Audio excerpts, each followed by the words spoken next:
All right, man, we are back with another video, man. You know what I'm saying? It's your boy looking clean today. Ooh, your boy clean. Got the fresh fade, boy. The curls popping, curls for the girls, fam. Woo-hoo. Hey, so today, man, we're talking about how to take sharp photos. So I'm gonna give you 3 hacks on taking sharp, clean photos.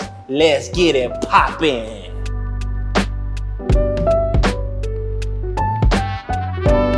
All right, so man, look, we're gonna talk about some 3 things that you can do to take sharp photos, okay? So let's just go ahead and get right into it. So rule number 1, the number 1 hack into taking sharp photos is to have the proper stance. So your boy just gonna get up and just stand up for you feel me? So when you're standing, a lot of times I see photographers with locked knees.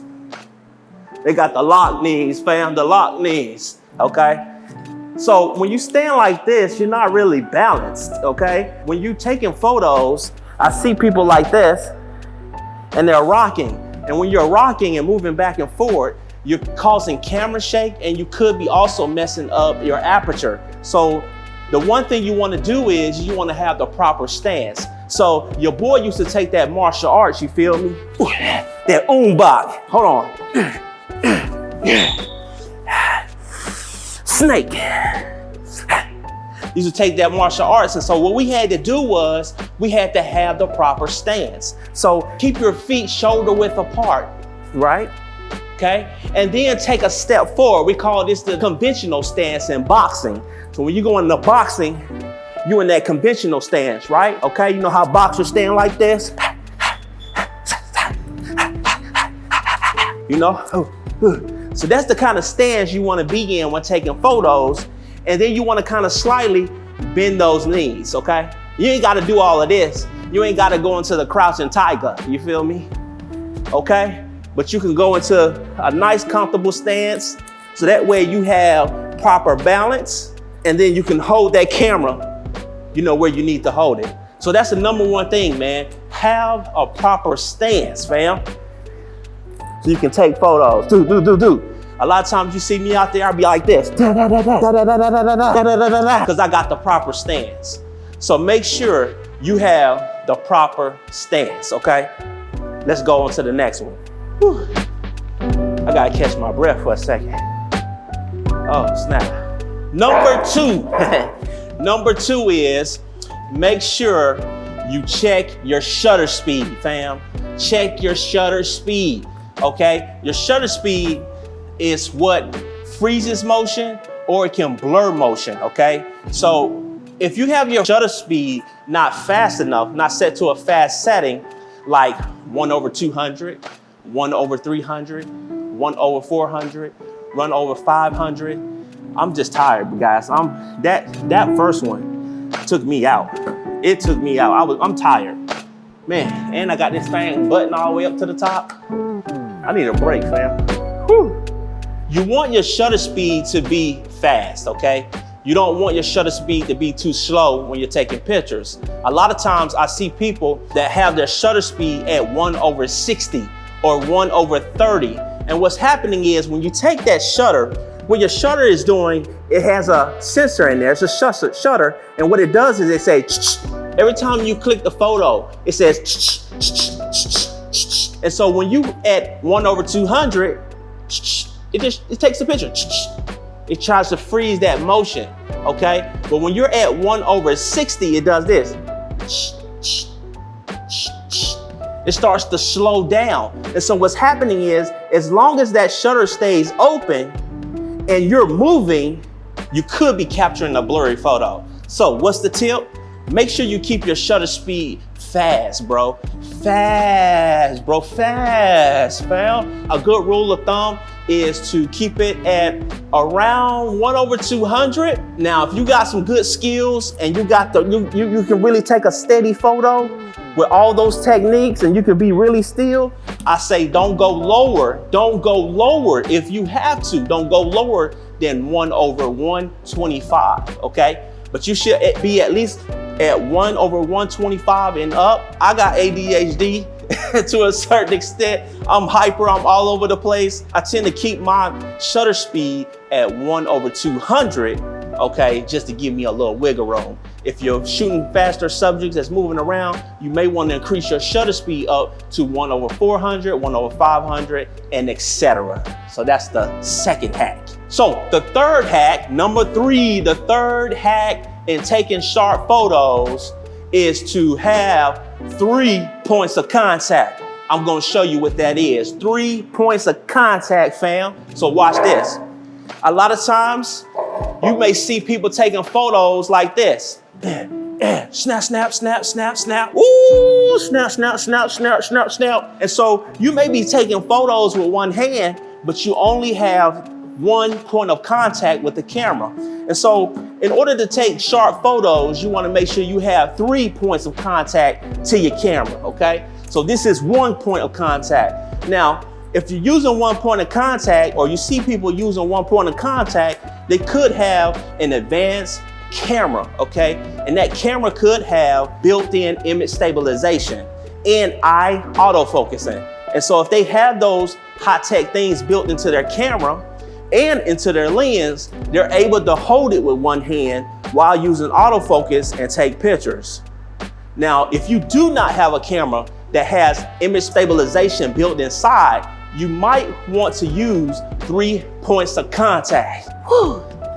Bro, this is a workout here, bro. I'm tired in the mud. It was that Kung Fu joint.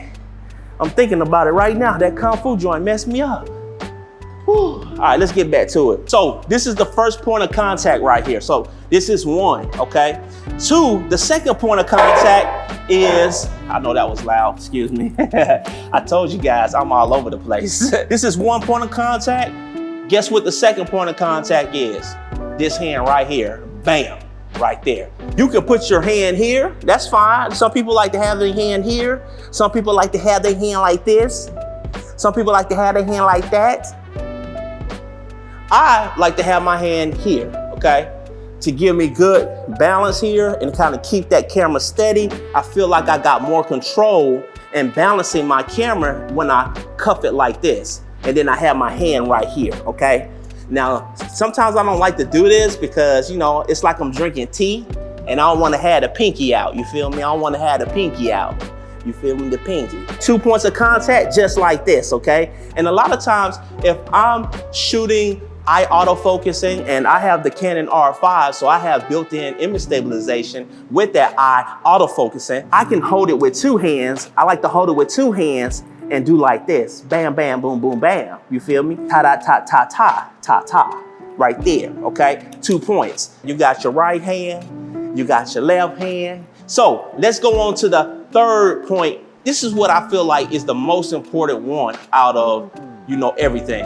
Is that third point of contact, is placing the viewfinder right up to your eye. A lot of times when we're shooting, I'm gonna go to the side. When we're shooting, we're like this, or we're looking at the screen.